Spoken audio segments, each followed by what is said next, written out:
início à sessão de número 353 do Conselho Superior de Defensoria Pública. Gostaria de submeter aos conselheiros a ata da sessão número 350. E em relação às comunicações da presidência, é importante ressaltar que nessa semana a Defensoria Pública Geral esteve em contato com o secretário Edson Aparecido, secretário da Casa Civil, para tratar da aprovação do PLC 37, e a ela foi informado que o governo estava em dias de fechar um acordo em relação aos projetos que devem ser votados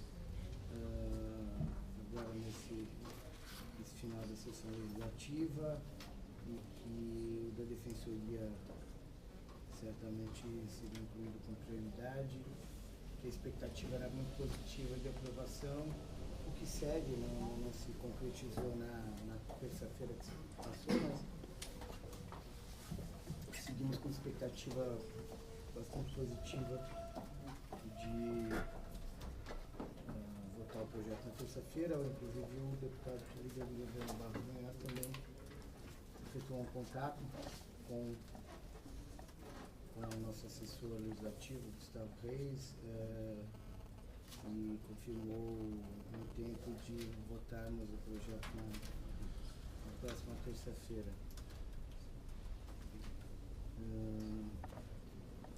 Registro ainda que na data de hoje foi publicada Lei Complementar número 1219, após a sanção do governador, que dispõe sobre a reclassificação dos servidores da Defensoria Pública. O projeto, além de mexer na tabela remuneratória, institui ainda a bonificação de resultados. Como já disse aqui nesse colegiado, a administração deve publicar ainda agora nos próximos dias, isso está para uma última revisão ortográfica, alguns atos relativos a servidores, o que inclui mudança de deliberações ao 87 a 111, que virá para esse conselho, e também a mudança do regimento interno da administração superior, o antigo ato 3, também a regulamentação dos centros regionais de administração, um ato relativo à remoção de disciplina, a remoção de servidores. Esse ato deve ser publicado até amanhã, antes dos demais. E, por fim, um ato constituindo um grupo de trabalho para a gente discutir a metodologia para a instituição da bonificação de resultados dos servidores. A Defensoria Pública Geral esteve na última terça-feira também em Brasília, na posse do ministro Marco Aurélio de Mello como presidente do Superior Eleitoral, sendo recebido de forma bastante calorosa, que acho que reafirma o prestígio, a importância da Defensoria. Tivemos nessa semana uma reunião preparatória para a conferência estadual, que deve ocorrer agora na próxima semana, ou melhor, no dia 6, daqui a 2 semanas, para ser mais exato. Na data de amanhã, será realizada uma reunião com os coordenadores regionais ou com defensores integrantes da comissão organizadora das conferências, das pré-conferências, e com os delegados eleitos. A gente está fazendo isso pela primeira vez no intuito de conferir uma otimização do tempo no que diz respeito à preparação da metodologia da conferência. O tempo é sempre bastante reduzido, há uma gama muito grande de discussões, então nós resolvemos tentar já antecipar toda a parte metodológica do encontro, pelo menos em parte fazer as discussões que possam vir a ser pertinentes antes mesmo da abertura da conferência, que vai se dar na sexta-feira, daqui a 2 semanas, dia 6. Eu queria, por fim, fazer um registro também, já que não tivemos sessão na última semana, relativo aos pré-encontros. Nós realizamos 2 semanas atrás, o pré-encontro criminal e o pré-encontro civil, abrangendo as sub-áreas aí da execução, da família, da infância. Estive nas 2 ocasiões acompanhando todos os trabalhos dos pré-encontros. Gostaria de registrar também a satisfação de ver que 200 colegas, 1/3 da carreira, se envolveu nessa discussão. Trouxe nesse ano, além do conteúdo das teses institucionais, um espaço para discussão das diretrizes de atuação estratégica, embora as discussões ainda sejam embrionárias. Eu acho que uma série de ideias importantes são trazidas por essa reflexão coletiva, e não poderia deixar de registrar um elogio, um cumprimento à Escola de Defensoria, que tratou da organização do evento de forma primorosa. A empresa que foi contratada também para a organização do evento foi absolutamente competente, receptivo, enfim, em conceder todas as condições para que as discussões se desenvolvessem da melhor forma possível. Comunicações da Secretaria, Sara? Perfeito. Nós temos, na verdade, 3 PADs aqui. Eu acho que ao final da sessão a gente pode acertar essa agenda com os relatores, o Bruno Miragaia, a Fabiana e o José Moacir.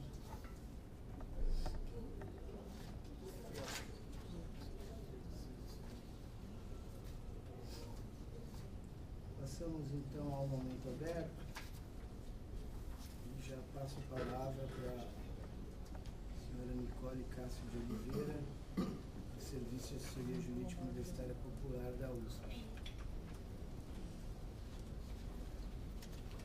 Nicole?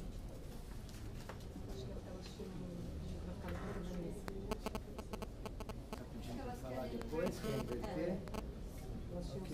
Não tem problema, então passo a palavra para a Vanessa Alves Vieira, coordenadora do Núcleo de Combate à Discriminação, Racismo e Preconceito de Defensoria.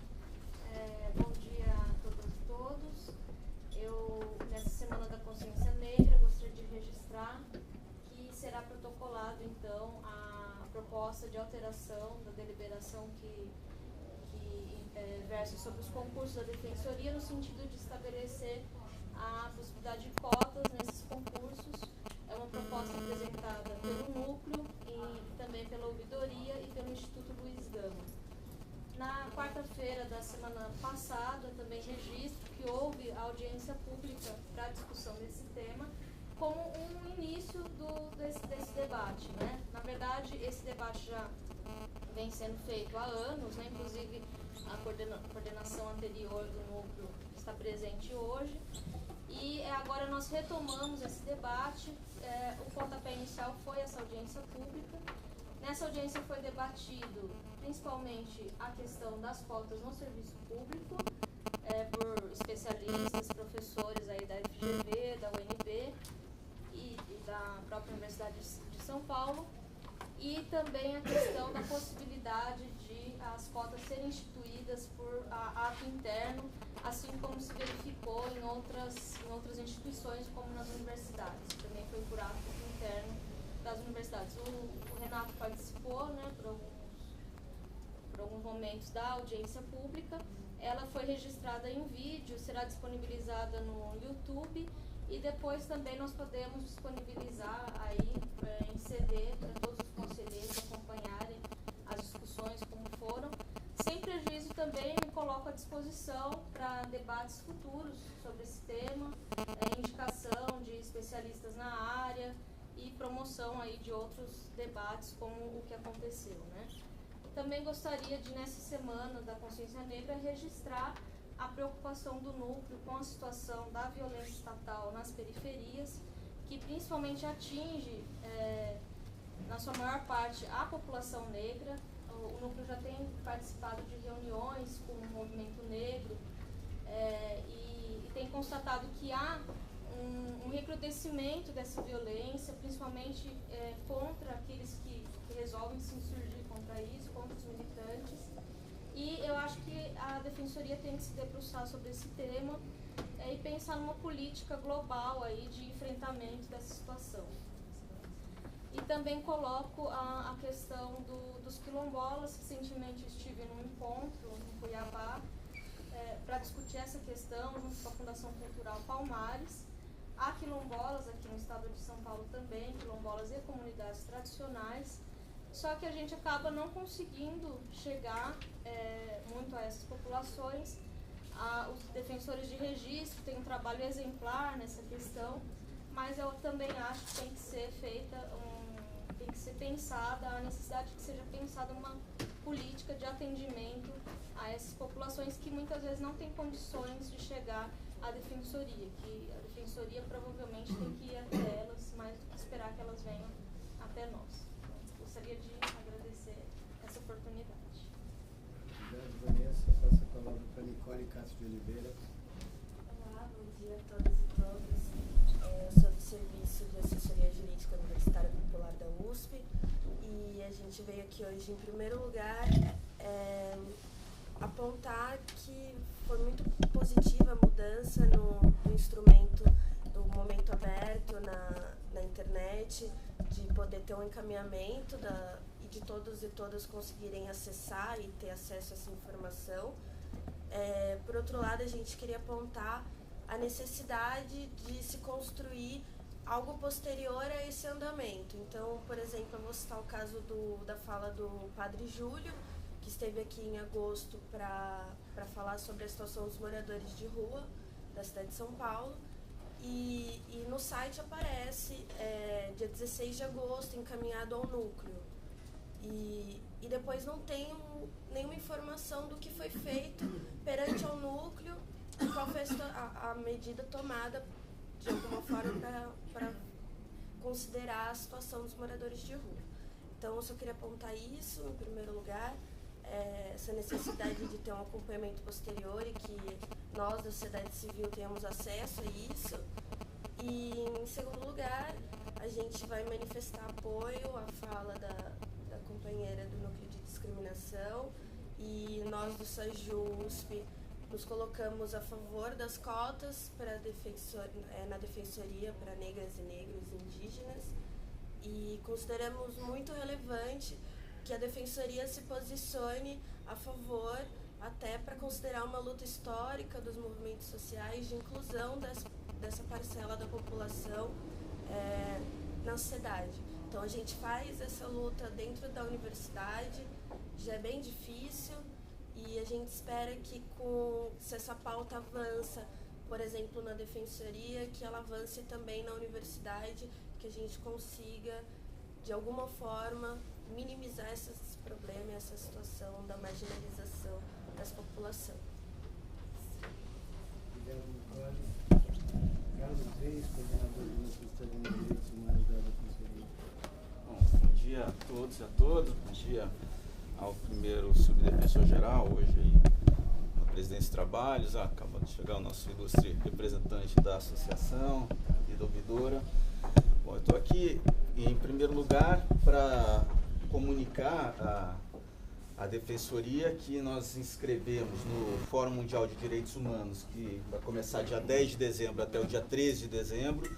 A Defensoria Pública de São Paulo inscreveu 4 atividades, as 4 foram contempladas, uma inclusive diz respeito ao núcleo de discriminação contra, de combate à discriminação, racismo e preconceito, o outro ao NUDEM, e 2 ligadas ao núcleo de direitos humanos. A PADEP, que acaba de chegar também, teve uma inscrita. A gente conseguiu articular junto à Associação Nacional dos Defensores Públicos, então a ANADEP também inscreveu atividades. Acho que a Defensoria Pública, de um modo geral, vai estar bem representada no Fórum Mundial. A Bahia tem uma atividade inscrita e o Rio de Janeiro tem uma atividade inscrita, do que eu me lembro. O Colégio de Ouvidorias também. O Colégio de Ouvidorias também, ótimo, nem sabia, o Colégio de Ouvidorias também. Então, essa é a primeira boa notícia, né? Nós estamos sempre trabalhando nisso. Só como caiu o tema, eu sei que foi um exemplo usado pela colega ali, mas a questão da população em situação de rua, se não tem um segmento aqui no Momento Aberto, o Núcleo de Direitos Humanos está totalmente à disposição para conversar, para continuar a tratar, que eu acho que a gente continua trabalhando lá e não dá para ficar o tempo todo aqui. E aí, por fim, a fala era muito rápida, mas a gente teve a grata satisfação de receber um contato do Alto Comissariado das Nações Unidas para Refugiados, que está aqui a Raquel hoje, vai falar para vocês sobre esse tema, e a Vivian da Caritas também, que é uma instituição ligada à Igreja Católica, que há muitos anos trabalha com refugiados. Então o núcleo vai começar a trabalhar nessa temática também, e aí eu já gostaria de passar a palavra para as duas para explicarem melhor o contexto em que a gente vai trabalhar.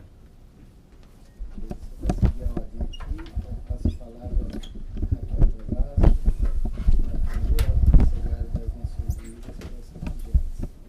Bom dia. Em primeiro lugar, muito obrigada, Dr. Carlos, pela oportunidade. Bom, como ele já adiantou, eu trabalho nessa agência da ONU, que é especializada no tema do refúgio. O que são refugiados? São pessoas comuns, como qualquer um. Nós, inclusive, já tivemos muitos brasileiros refugiados na época da ditadura, que fogem do país por uma perseguição, por motivo de raça, religião, nacionalidade, opinião política ou grupo social. Ou o Brasil também adota um conceito ampliado que acolhe como refugiados pessoas que fogem de situações de guerra. Então, um exemplo clássico, a Síria hoje em dia. Todas as pessoas cruzando as fronteiras são consideradas refugiadas porque elas fogem de uma situação já grave, generalizada, violação de direitos humanos. Existem outros países também com situações bastante delicadas e que estão produzindo números imensos de refugiados, Congo, Mali, Sudão, situações antigas. No Brasil, nós temos um mecanismo já estabelecido, que é levado, as decisões são tomadas pelo Comitê Nacional para Refugiados, do Ministério da Justiça, um órgão federal. Ele analisa todas as solicitações de refúgio do Brasil. Quando um estrangeiro chega aqui e quer solicitar proteção, ele vai à Polícia Federal, ele recebe um protocolo, que é um documento de identidade, prova da regularidade dele, situação migratória regular no país. Ele tem direito à carteira de trabalho, CPF e, pela legislação, aos mesmos direitos que qualquer outro estrangeiro em situação regular tem no Brasil. Só que, é claro, é um grande desafio para a gente implementar, mais do que conseguir a proteção do Estado, principalmente trabalhar a integração local deles e o acesso a políticas públicas, a educação, saúde, trabalho, o que para os estrangeiros são, eles têm uma vulnerabilidade maior ainda pelo fato do idioma, do corte de relações culturais, a reinserção numa comunidade nova. E se tratando dos refugiados, isso é ainda mais delicado do que para os outros estrangeiros, porque eles são pessoas que não podem voltar. Eles têm um rompimento de vínculo com o país de origem, que simplesmente é incapaz de protegê-los. Então, por isso, os outros estados que aderiram às convenções internacionais assumem esse compromisso de, a partir de agora, eu me torno responsável por você. Então, o Brasil é responsável, sim, pela integração e proteção dessas pessoas. Só para dar uma ideia geral do tamanho da população, no Brasil nós temos 4.577 refugiados já reconhecidos e um pouco mais de 5.000 solicitantes de refúgio, que são aquelas pessoas que solicitaram, mas ainda não tiveram um retorno, uma decisão final do CONAR ou do Ministro da Justiça quanto ao recurso. Então, aqui em São Paulo, principalmente, é o estado com maior população de refugiados e solicitantes. Nós temos o Porto de Santos, o aeroporto de Guarulhos, o próprio cidade de São Paulo recebe de várias outras partes do país, porque existe aquele mito de que, não, em São Paulo há trabalho, não mito, mas de São Paulo há trabalho, você tem que ir para lá, porque lá que as coisas vão acontecer. Então, eles entram por todas as partes do Brasil e vêm para cá. E esse ano, especialmente, nós estamos tendo um problema enorme, porque mais de 50% das solicitações foram feitas na cidade de São Paulo. Então, não só o número de solicitações no Brasil aumentou, mas como em São Paulo aumentou muito também. Então, isso sobrecarrega os parceiros do Acnur, que são entidades da sociedade civil que trabalham com o tema. E nós queremos tentar ampliar a nossa, que a gente chama da rede de proteção, para engajar outras instituições nesse trabalho de proteção e acesso a direitos e políticas. Então, nós acreditamos que esse início de parceria, né, agora com a Defensoria Pública vai ser extremamente valioso para a população, né, o Acnur e a Caritas também aqui, e espero que nós possamos ter frutos bem positivos. Muito obrigada. Obrigado, Raquel. Essa palavra para a Viva. Osaka, é isso? As cartas da Arquidiocesana de São Paulo. Obrigada. Primeiro, bom dia. Gostaria também de agradecer essa oportunidade de apresentar um pouquinho do nosso trabalho para vocês. Eu gostaria de agradecer muito ao Dr. Carlos também por abrir as portas aqui para a gente, por concordar e lutar por essa parceria também com a gente.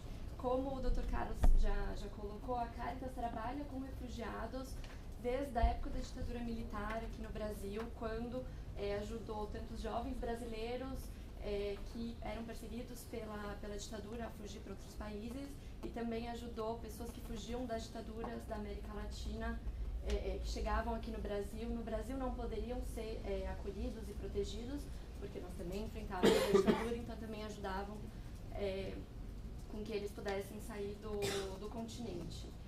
Desde 89, a Caritas possui essa parceria com o Acnur. Então, o Acnur possui, eles antes atuavam principalmente em Brasília, esses últimos meses. Mais importante, eu não falei. Eles acabaram de abrir um escritório aqui em São Paulo, que é ótimo pra gente. A Caritas é a agência implementadora do Acnur aqui em São Paulo. Então, nós fazemos todo o atendimento de assistência, parte de integração, então curso de português, busca por trabalho, reconhecimento de diplomas. Também tem um programa de saúde mental. Muitos deles passaram por grandes traumas, chegam aqui com estresse pós-traumático, depressão, esquizofrenia, tudo, e são atendidos pelos nossos profissionais. E a parte de proteção também, que é a que eu faço parte, que visa proteger e garantir que os direitos previstos aqui na lei brasileira e nos tratados internacionais sejam garantidos a eles. Como a Raquel colocou, o número de refugiados chegando aqui no Brasil tem aumentado muito.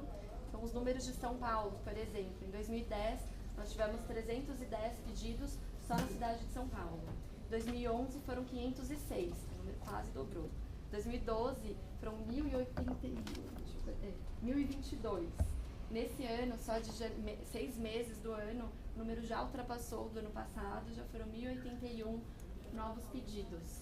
Então, realmente tem crescido em uma escala assustadora pelo aumento dos conflitos no mundo, porque muitos países, Europa, Estados Unidos, estão fechando as portas para os refugiados, então eles buscam outras alternativas. Pela posição hoje também do Brasil, que vende a imagem que estamos crescendo, que a nossa economia vai muito bem, então acaba atraindo muito mais refugiados aqui para o Brasil. E a gente tem se deparado com muitas situações de discriminação, muitos problemas com menores desacompanhados, que são aquelas crianças, muitos deles, ou crianças soldados que foram recrutados, de alguma forma conseguiram fugir, entraram num navio e chegaram aqui sem saber em que país eles estavam, vendo pessoas brancas, eles falam que não aí que eles perceberam que saíram da África. Nós também temos alguns problemas com uma questão cultural, às vezes violência contra a mulher, então são várias situações, faltas de creche, que eu acho que é uma situação que todos brasileiros enfrentam, estrangeiros mais ainda pela exigência de documentos que muitas vezes eles não possuem e os refugiados não podem pedir no seu país. Então são várias as questões e a gente agradece muito e ficamos muito contentes com essa possibilidade de ter agora a Defensoria como nossa parceira para a proteção dos refugiados. Então é isso, obrigada. Obrigado, Viva. Passo a palavra para a Érica Meirelles, da Associação de Servidores da Defensoria. Obrigada. Bom dia a todos presentes. Primeiramente, felicitar a publicação da nossa lei 1219. Depois de muitos esforços, servidores e servidoras, o apoio aqui dos conselheiros e conselheiras, a APADEP que esteve junto conosco, inclusive agradecer, Rafael, pela publicação da revista da APADEP, se teve toda essa luta conjunta na UESP, muito bacana, pude ler. E, bem, em relação agora aos efeitos da Lei 1219, pude ter acesso ao posicionamento da Secretaria da Fazenda em relação ao 13º. Então, me parece que não há objeção em relação a considerar o cálculo para 13º já com base no valor reajustado. Consultei também 2 juristas referenciados do trabalho, inclusive o professor Souto Maior, e ele também tem o entendimento de que sim, a gente já pode ter o 13º com o valor reajustado. Então é importante isso para os servidores e servidoras da Defensoria. Em relação ao processo de promoção, gostaria de solicitar a presidência do Conselho, que transmita na Defensoria Geral e os subdefensores, subdefensora, que solicitem aos coordenadores e coordenadoras regionais das unidades que entreguem as notas, as avaliações, para que a gente possa, já em janeiro, ter as notas referentes às avaliações de desempenho, que, portanto, servidores e servidoras possam protocolar seus pedidos referentes à promoção, porque senão, se a gente não conseguir concluir isso já até dezembro, infelizmente vai retardar o processo de promoção, e aí só o protocolo em agosto. Então é importantíssimo que a gente tenha até o final de dezembro essas notas entregues, divulgadas, publicadas no DOI. Em relação à distribuição de cargos, algumas unidades com a situação mais urgente, pude conversar com o segundo subdefensor, ele me explicou que foram já evidenciadas algumas unidades, como a unidade de Carapicuíba, a unidade de Diadema, com as quais entrei em contato, também em Franca, solicita com urgência o envio dos oficiais, e, enfim, segunda-feira teremos uma reunião com o Departamento de Recursos Humanos, e aí a gente vai ter acesso, pelo que me consta, às datas mais determinadas, enfim, sobre a distribuição de cargos, que é urgente, se faz urgente, a gente já tem listas para todas as regionais, então é importante destacar isso. Agora basta a convocação, então vamos agilizar esse processo o máximo possível para as unidades que já têm infraestrutura, tá? Muitas unidades já estão só aguardando a chegada de servidores, agentes e os oficiais. Então, muito obrigada. Obrigado, Érica. Antes de passar a palavra para os conselheiros, só trazer, enfim, alguma reflexão sobre o que foi tratado aqui no momento aberto. A Nicole, aí ainda, né, Nicole, falou do monitoramento dos temas, né? Me parece que a atualização do andamento das atividades, e aí na verdade são várias questões. Eu me lembro que o padre Júlio ele trouxe uma questão específica sobre um albergue, que tinha uma situação específica, e na verdade uma citação geral, né? O núcleo tem um eixo de atuação em relação à população de rua já há algum tempo, com uma série de ações estruturadas. Acredito até que na página do núcleo haja essas informações.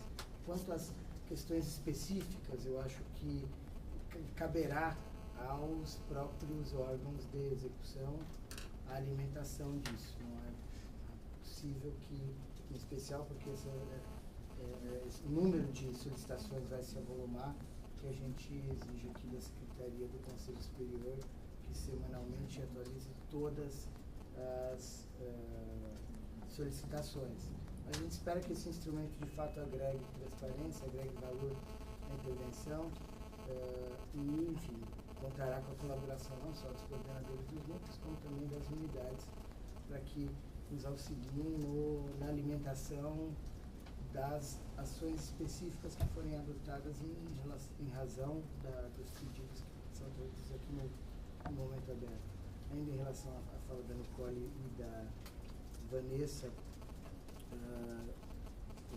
estive no evento, queria parabenizar o núcleo pela organização de falas extremamente qualificadas em relação ao sistema de cotas enquanto ação afirmativa e, enfim, como eu falei na ocasião, acho que tem uma questão que já foi tangenciada neste conselho, que diz respeito à reserva legal, com respeito absoluto aos argumentos que entendem o contrário.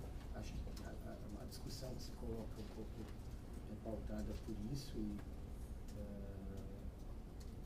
as iniciativas que nós vemos em relação ao serviço público, que é pautado pela acessibilidade aos cargos públicos, por meio de concurso, se dão por meio de lei, inclusive recentemente na esfera federal, pelo menos uma proposta. Mas, de todo modo, acho que o debate é extremamente importante. Fiquei muito bem impressionado com a qualidade, com a consistência dos argumentos que foram trazidos naquela ocasião. 4 professores extremamente gabaritados, sustentando o contrário, que haveria elementos para a gente instituir isso por regulamento interno. Mas, de todo modo, oportunamente, o Conselho vai ter que se debruçar sobre o tema e tomar uma posição. Espero e tenho certeza que será sem paixões, mas focado, enfim, em todos os interesses que estão em jogo. Agradeço a Raquel e a Vivian por trazerem aqui ao colegiado o tema dos refugiados, ao Carlos Reis, que serviu de interlocutor, enfim. A gente às vezes acha que esse é um tema absolutamente distante da nossa realidade, que é coisa de zona de guerra, que não é a nossa realidade, mas a verdade é que já há uma série de questões e problemas que envolvem os destinatários dessa proteção. Vejo com muita alegria a instalação do escritório da PNUD aqui em São Paulo, não tinha essa informação ainda, e espero, tenho certeza que temos condições de encontrar, enfim, não só o tom de uma parceria institucional, como também a provisão de informações aqui para os próprios defensores a respeito desse tema, que não é um tema simples, não é um tema que é tratado de forma comum, ordinária, mas recebo com muita alegria a presença de vocês e das entidades que vocês representam hoje, e reafirmo, como o Carlos já fez, e tenho certeza que todos os outros órgãos da instituição venham a ter possibilidade de atuação nessa área, com muita alegria essa possibilidade de parceria. Acho que temos que estruturar aí uma pauta para tratar do assunto. Por fim, em relação à fala da Érica, em relação à questão do 13º, na verdade a gente está fazendo alguns estudos, não é a Secretaria da Fazenda que diz se a Defensoria vai pagar ou não o 13º, embora eles possam ter precedentes dele. Esse é o conteúdo da autonomia administrativa, mas sem dúvida a gente está estudando a possibilidade. Existe uma lei que parece que foi derrogada, que tinha então motivado uma sensação do DRH de que nós não poderíamos efetuar o pagamento, mas com bastante tranquilidade também a administração vai se debruçar sobre a questão e assim que tiver uma posição firmada vai informar os servidores a respeito disso. A Defensoria Pública Geral, ela pessoalmente está empenhada nisso e mesmo se empenhou na possibilidade da sanção mais célere do projeto, que não foi possível, até porque o projeto ficou parado na Assembleia alguns dias depois da aprovação, sem que houvesse monitoramento na Secretaria. Quanto à avaliação para fins de promoção, não vejo problema. Acho que a gente pode tratar com a professora Sul de instar os coordenadores para que atentem para esse prazo, para a gente conseguir fazer o processo logo no começo do ano. E aí, por fim, em relação à questão dos cargos, a distribuição já foi feita, na verdade, o que a gente vai tratar agora é do provimento, né, propriamente da distribuição. A distribuição já foi feita por tempo já. O que a gente tem, na verdade, é dificuldades para prover cerca de 400 cargos de uma vez só. Isso não ocorrerá, até porque não haveria espaço, infraestrutura física. Então, esse provimento vai ser gradual. A proposta que foi construída prevê o provimento dos cargos do Centro de Atendimento Disciplinar e dos cargos da administração, no primeiro momento, até porque o concurso dos psicólogos e assistentes sociais vence em março, então a gente vai aproveitar esse concurso e tentar dar provimento. A gente ainda não fechou data, a ideia é começar em janeiro esse provimento, mudou toda a sistemática do Departamento Médico em relação às perícias admissionais, então isso gera um grande descompasso. O mês de janeiro ele é extremamente ingrato para isso, porque até que o decreto do governador liberando o orçamento seja publicado, a gente não pode empenhar um centavo, quer dizer, a gente não consegue fazer um coffee break ou contratar um palestrante para um texto de acolhimento, mas já há uma série de conversas realizadas entre os defensorias, a CGA, ATP para que a gente faça um acolhimento exemplar dos servidores e que junto desse acolhimento a gente consiga pensar em até o mês de março, abril, prover uma reciclagem para os demais servidores que estão em atividade. Mas certamente assim que a gente tiver a agenda e o quadro de cargos a serem envolvidos na primeira, segunda leva, a gente trará essa informação aqui para o Conselho e para todos os servidores da instituição. Encerrado o momento aberto, eu levo aos conselheiros se alguém deseja fazer outra palavra.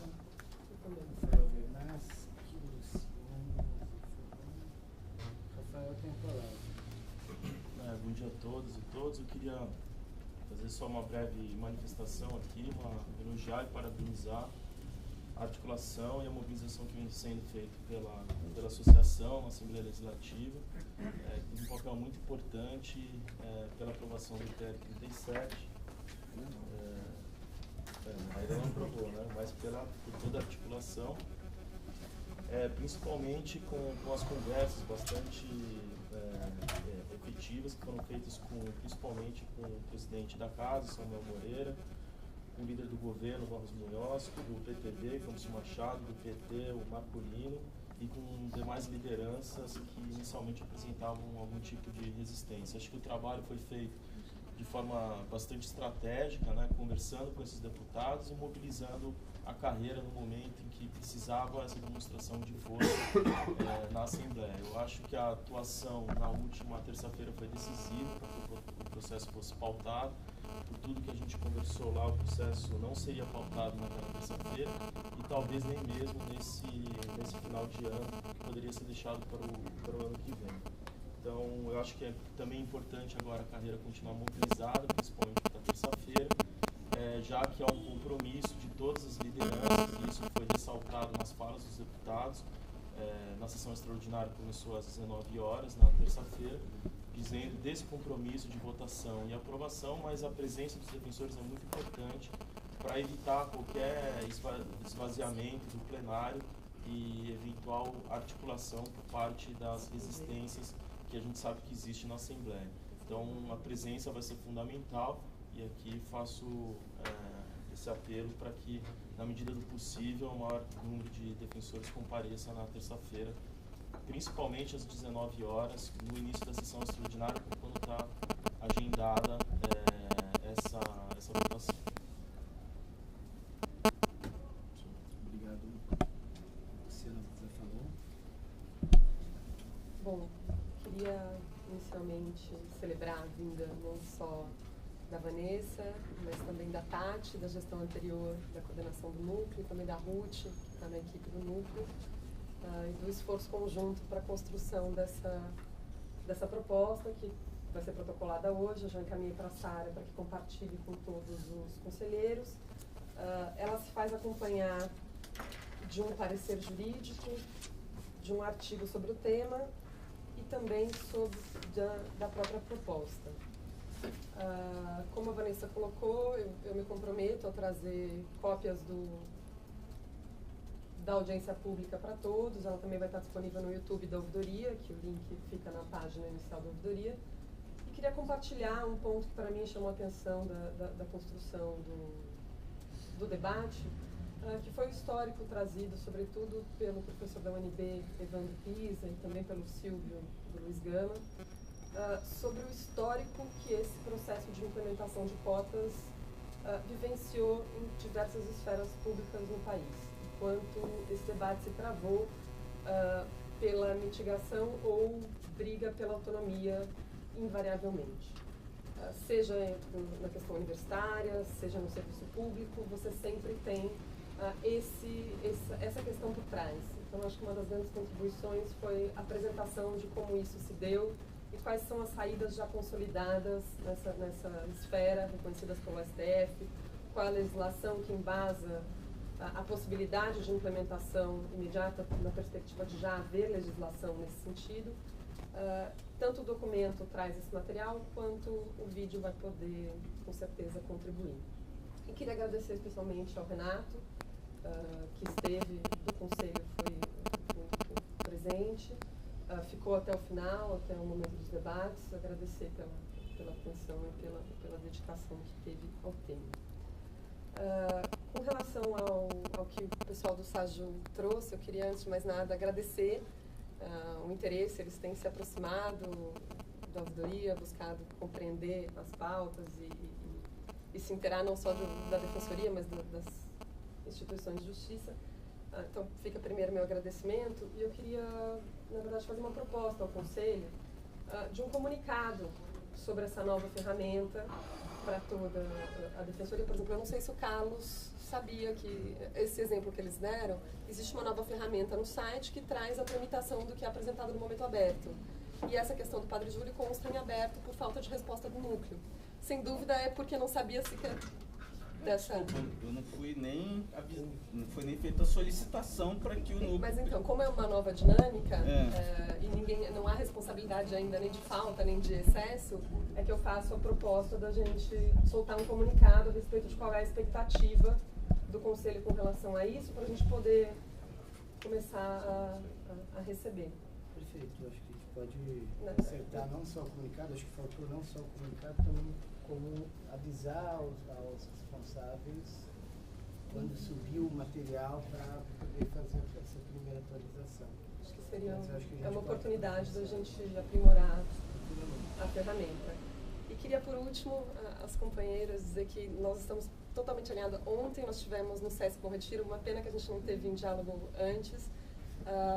Tem um projeto chamado Ciclo de Olhares, que é produzido por um conselheiro da ouvidoria, que é o Paulo Faria, da Companhia do Faroeste. E ontem o debate foi sobre imigração. E tinham 50 haitianos que estão no Brasil, e foi um debate muito rico sobre isso. Também foi gravado, depois eu disponibilizo para vocês. O contato vai ser muito bom. Bem-vindas. Obrigada, Carlos, por ter propiciado. Obrigado, Davi Pimenta. Bom dia a todos e todas. Alguns breves relatos. Essa semana, alguns defensores públicos paulistas compareceram à Defensoria Pública do Estado do Paraná para participar do curso de formação dos novos defensores públicos paranaenses. Estive lá na quarta-feira do feriado do dia 20. São cerca de 80 defensores públicos que começam na Defensoria do Paraná. Há dificuldades estruturais evidentes, né, porque a Defensoria começa do zero praticamente, sem uma estrutura prévia, sem uma construção prévia que antecedesse a Defensoria Pública, mas os colegas dos defensores lá estão muito animados, entusiasmados pelo início dos trabalhos, que deve começar a acontecer na segunda semana de dezembro. Até lá eles vão estar em curso. Além de mim, de São Paulo, compareceu o Gustavo Reis, o Patrick, se não me engano também o Bruno, não, acho que o Patrick ou o Bruno, o colega Diego, a colega Leila também compareceram nesse curso para poder falar um pouco da experiência de São Paulo para os defensores locais. E, na verdade, a defensoria lá começa a se construir agora. Inclusive, o conselho vai ser formado já com os novos defensores. Vai haver uma eleição agora, no próximo mês, para a formatação do conselho, contando já com os novos colegas que acabaram de ingressar. Há situações difíceis, até em questão dos servidores, eles têm já um quadro de apoio pequeno, mas possui, para ter uma ideia, a remuneração de um servidor de nível superior é inferior à remuneração de um oficial nosso de nível médio. Então é uma situação delicada, mas a gente sabe que e foi o que eu ressaltei para os candidatos, para os aprovados e impulsados, que o percurso é importante, acho que não tem que só mirar no final do caminho. O percurso, a gente sabe bem disso, né, Francine? O percurso chegar até aqui, como é difícil, e o percurso é importante até para fortalecer o espírito de cada defensor lá que começa a sua atividade. Então, gostaria de saudar nesse sentido a Defensoria Paranaense, que rompe aí mais uma história e comissão do Estado, daquele Estado, em relação a esse serviço essencial à população carente. A gente viveu um momento histórico, a gente tem uma primeira defensoria em que primeiro teve um ouvidor externo e depois os defensores. Depois os defensores, é verdade. E a ouvidora muito articulada também. Ela esteve aqui há um tempo atrás. Também gostaria de saudar a aprovação da Lei 1219 de 2013. Para todos nós, para a instituição inteira, é muito importante essa valorização dos servidores, é um passo significativo, outros passos têm que vir também acompanhando esse importante avanço no reconhecimento do papel do servidor para o funcionamento da Defensoria Pública e para a prestação do serviço mais adequado. Acho que uma grande, uma bandeira que foi levantada por todos nós, pela administração, por este conselho, por toda a Defensoria, foi a necessidade de atrelamento desses pleitos, né? Não uma reflexão apenas sobre o defensor, o membro da instituição, mas também o servidor que compõe esse quadro de apoio, verificando a essencialidade também desse quadro de apoio na prestação do serviço que a Defensoria Pública realiza. Então, parabenizo todos os servidores pela aprovação da Lei 1219.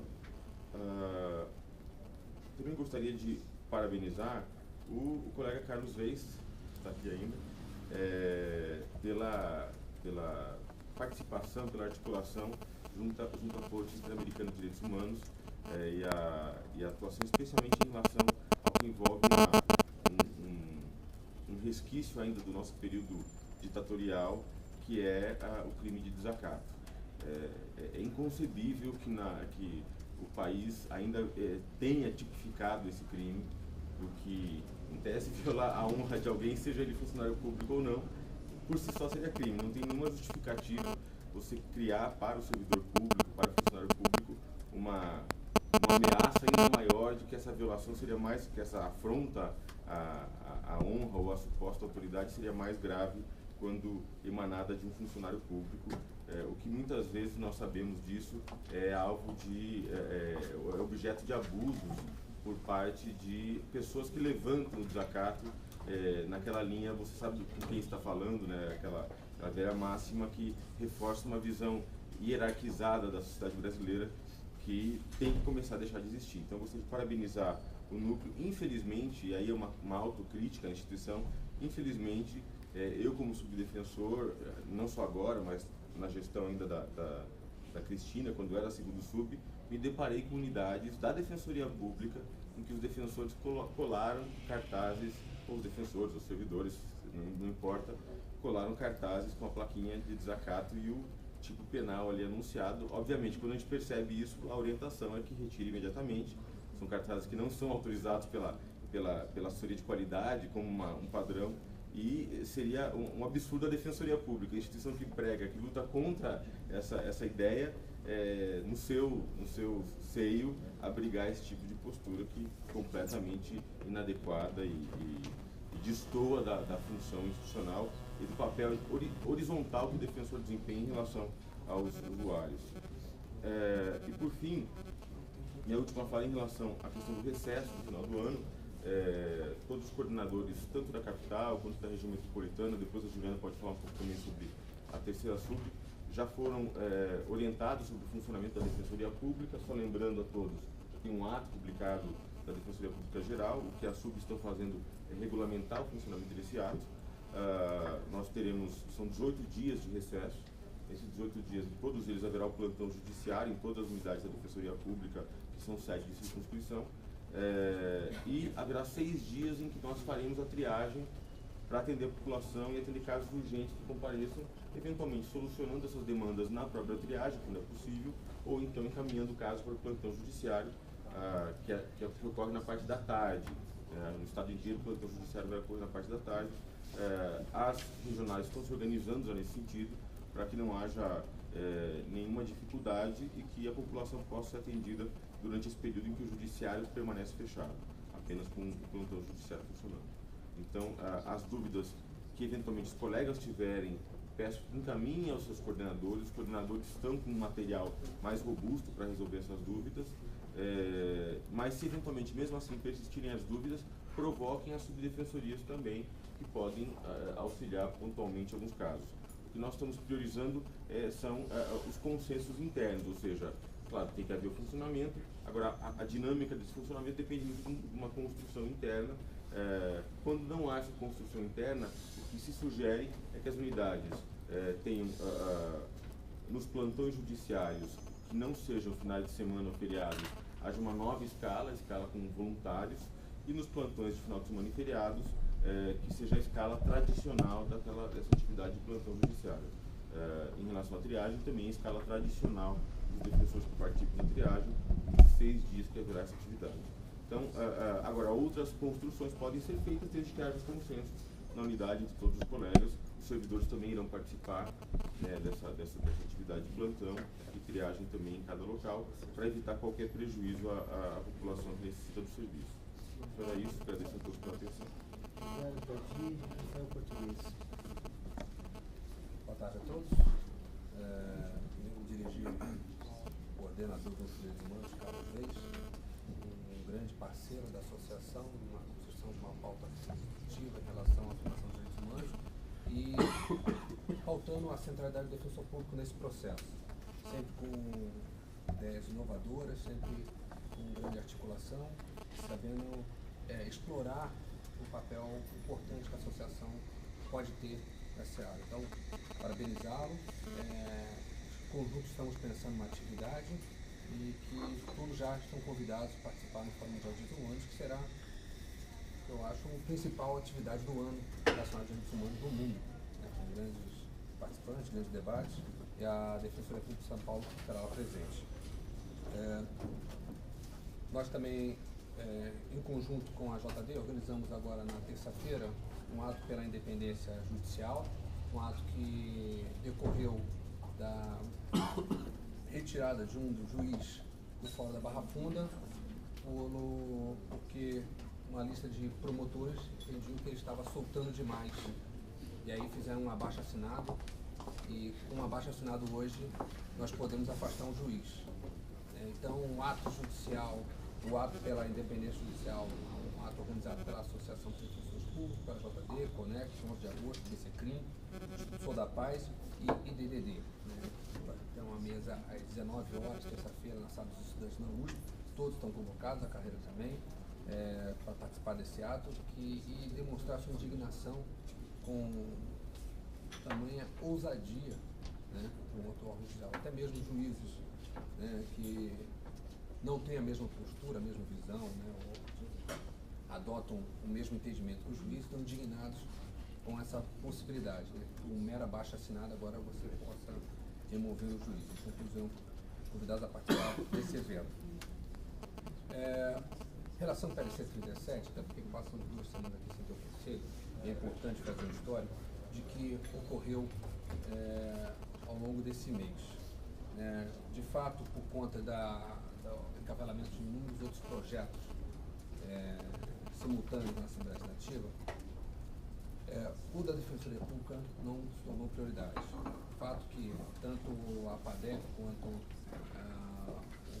membro da administração, assessor legislativo Gustavo Reis, estamos lá na Assembleia diuturnamente tentando trabalhar isso. Por 2 oportunidades tive com a Defensora Pública Geral, tanto em reunião com o presidente como o Colégio de 2 semanas, mas isso por si só não foi suficiente para sensibilizar e para a aprovação do projeto. O que tem sido realmente central e decisivo é o comparecimento em massa da carreira, prestigiando o projeto. Muitos líderes que antigamente eram resistentes à Defensoria Pública, hoje têm se tornado entusiastas, têm entendido o papel da Defensoria Pública, muito pelas conversas que a associação tem tendo, e essas conversas em conjunto com os defensores públicos que vêm comparecendo. O próprio líder do PSDB, Carlos Bezerra, hoje é um grande entusiasta da Defensoria Pública. O líder do PPS, Alex Manente, também tem reconhecido a importância da Defensoria Pública no cenário institucional, e sem contar o Partido dos Trabalhadores, que é um grande partido da oposição, que também tem tornado a Defensoria Pública sua bandeira. Então, a Defensoria Pública tem sido uma unanimidade, e até mesmo a resistência histórica que a Defensoria Pública tem lá, que é o líder do PTB, Campos Machado, que exerce lá um contraponto, né, e até onde a gente sabe, democrático, à instituição, tem